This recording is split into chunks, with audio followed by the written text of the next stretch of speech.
আসসালামু আলাইকুম। আজকে আমি নবম দশম শ্রেণীর 3.3 অধ্যায়ের 16 এবং 17 নম্বর প্রশ্নের সমাধান করব। এখানে প্রশ্নে দেওয়া আছে ax² + a² + 1 * x + a। সমাধান। প্রথমে প্রশ্নটি তুলে নিচ্ছি। ax² + a² + 1 * x + a = প্রথমে আমরা a² + 1 এর সঙ্গে এক্সটা গুণ করে নেব। আর এখানে যেমন ছিল সেরকমই রাখছি। তাহলে স্কোয়ারের সাথে যদি এক্স গুণ করি তাহলে হবে a² x প্লাস 1 এর সঙ্গে এক্স গুণ করলে হবে এক্স প্লাস এ। শুধু এই অংশটুকুর কাজ করেছি। বা এখন আমরা কমন নেব, এই দুটো অংশ থেকে কমন নেব এবং এই দুটো অংশ থেকে কমন নেব। এখন এই দুটো অংশের মধ্যে মিল আছে, শুধু ax যেটা মিল থাকবে সেটাই আমরা কমন নেব এবং সর্বনিম্ন যে প্রতীক বা সংখ্যা মিল থাকবে সেটা আমাদের কমন নিতে হবে। এখানে ax দুইটার মধ্যে আছে এবং একটা করে a এবং একটা করে x কমন আছে।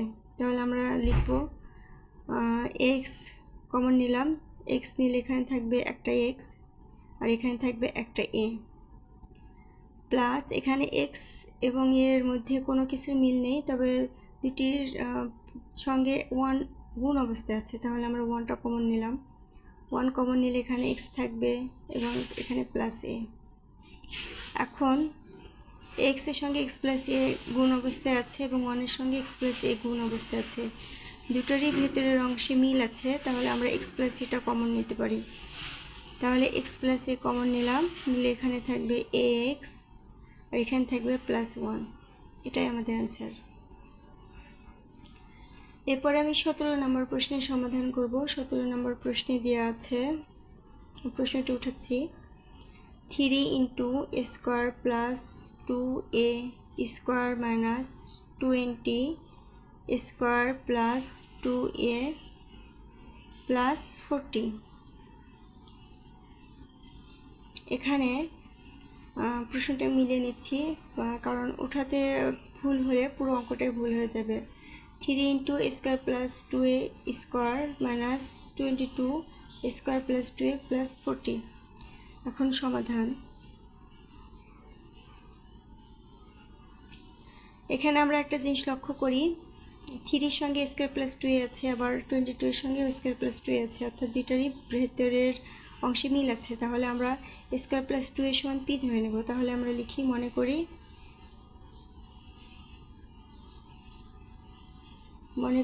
a² + 2a = p।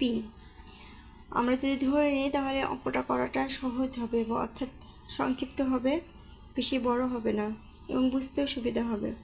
তাহলে এখন এই পি এর মানটা আমরা এই রাশিতে উঠিয়ে বসাবো। যেখানে যেখানে a² + 2a আছে সেখানে সেখানে আমরা পি বসাবো। তাহলে এখন লিখি, সুতরাং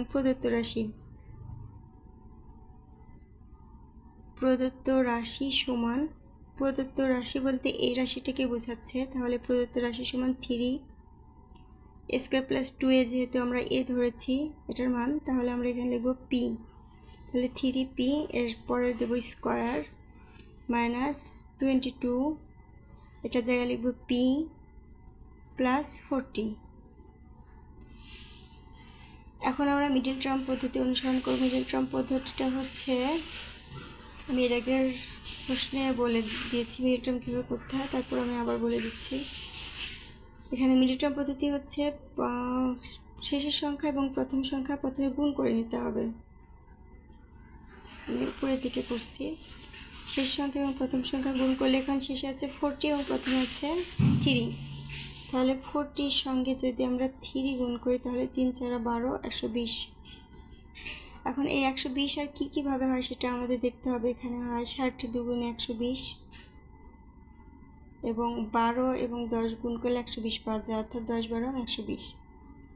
এখন আমাদের এদের 40 এবং 3, 60 এবং 2, 12 এবং 10 এগুলোর মধ্যে যোগ বিয়োগ করে দেখতে হবে যে 22 কীভাবে আমরা পাই। এখানে 40-এর সাথে যদি 3 যোগ করি তাহলে হবে 43, যদি বিয়োগ করি তাহলে হবে 37, তাহলে 22 হচ্ছে না। 60-এর সঙ্গে 2 যোগ করলে হবে 62 এবং বিয়োগ করলে হবে 58। এখানেও আমরা 22 পাবো না, কিন্তু এখানে দেখা যাচ্ছে 12-এর সাথে যদি 2 যোগ করি তাহলে 22 পাওয়া যায়।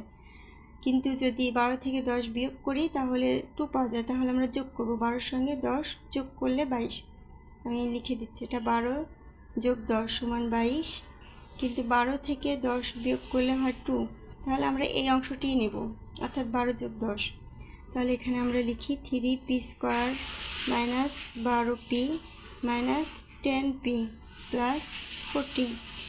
এখানে একটা জিনিস বলছি, সেটা হচ্ছে 12-র সঙ্গে 10 যোগ করতে হবে, কিন্তু এখানে যেহেতু মাইনাস আছে সেজন্য আমরা মাইনাস দিয়ে যোগ করব, অর্থাৎ মাইনাসের যোগ। এটা দুইটার সংখ্যার পূর্বে মাইনাস থাকবে।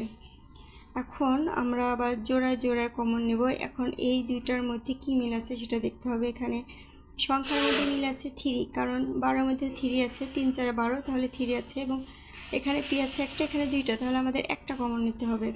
তাহলে আমরা কমন নেব 3p। 3p যদি কমন নেই তাহলে এখানে একটা পি থাকবে, মাইনাস এখানে 3 12-র মধ্যে 3 নিয়েছি, তাহলে 4 আছে, 3 4 12 যেহেতু, তাহলে 4, এবং পিটাও নিয়ে নিয়েছি, শুধু 4ই থাকবে, মাইনাস। এখানে লক্ষ্য করতে হবে দুইটার মধ্যে কি মিল আছে।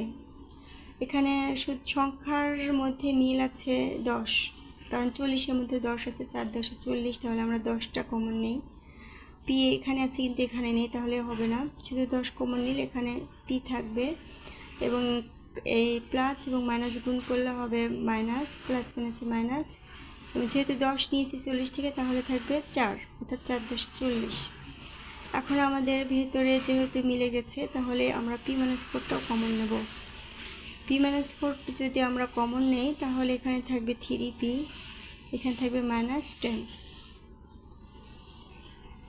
এখন আমরা যে p ধরেছি স্কয়ার প্লাস 2 এর মান, তাহলে যেখানে p আছে সেখানে আমরা স্কয়ার প্লাস 2 এটা বসিয়ে দেব। তাহলে p এর জায়গায় লিখব square plus 2a, first bracket -4, ব্র্যাকেটের ভেতরে রাখলাম, পরবর্তীতে উঠিয়ে দিতে হবে। এখানে 3p এর মানটা হলো স্কয়ার প্লাস 2a -10। এখন আমরা ব্র্যাকেট উঠিয়ে দেব। ব্র্যাকেট উঠিয়ে দিলে থাকবে স্কয়ার প্লাস 2a -4, এবং এখানে 3 দ্বারা স্কয়ার প্লাস 2a কে গুণ করে দিতে হবে। 3 দ্বারা যদি আমরা স্কয়ারকে গুণ করি তাহলে হবে 3 স্কয়ার, প্লাস 2a কে গুণ করলে 3 দুগুণে 6a, এখানে -10।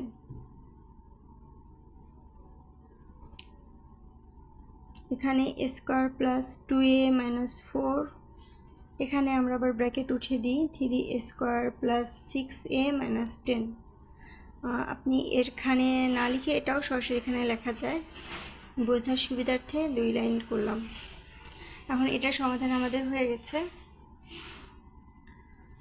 16 নাম্বার এবং 17 নাম্বার। এখানে তাহলে আমরা অ্যান্সার লিখি। এই অঙ্ক হলো উৎপাদকের বিশ্লেষণের অঙ্ক।